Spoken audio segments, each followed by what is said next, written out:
కాలభైరవ అష్టకం గురించి మీకు తెలుసా? అసలు ఈ కాలభైరవ అష్టకాన్ని ఎందుకు అష్టకం చదవడం వలన వచ్చే ఫలితం ఏమిటో మీకు తెలుసా? ఏ సమయంలో అష్టకాన్ని చదివితే మనకి ఎలాంటి ఫలితం కలుగుతుంది? ఎవరైతే ఈ కాల అష్టకాన్ని మనస్ఫూర్తిగా నిండైన మనసుతో భక్తితో ఆ స్వామిని తలుచుకుంటూ విశ్వాసంతో పఠిస్తారో ఆ స్వామివారి యొక్క సంపూర్ణ కరుణ కృప కటాక్షం వారిపై ఉంటుంది. శ్లోకాన్ని ఎవరైతే చదువుతున్నారో వారికి జ్ఞానం ముక్తి సాధన నిజమైన జ్ఞానం ముక్తి కలుగుతుంది.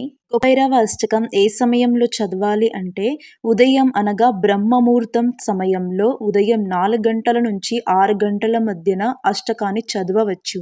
బ్రహ్మముహూర్త సమయంలో అష్టకాన్ని చదవడం వలన మనకి మానసిక శాంతి కలుగుతుంది.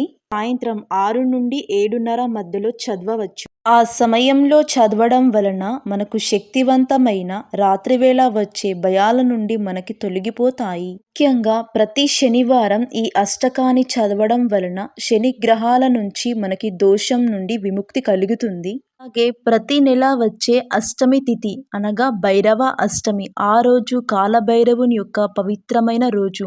ఆ రోజు అష్టకాన్ని చదవడం వలన మనలో ఉన్న దోషాలు పాపాలు అన్నీ తొలగిపోయి మనము విముక్తి కలుగుతుంది.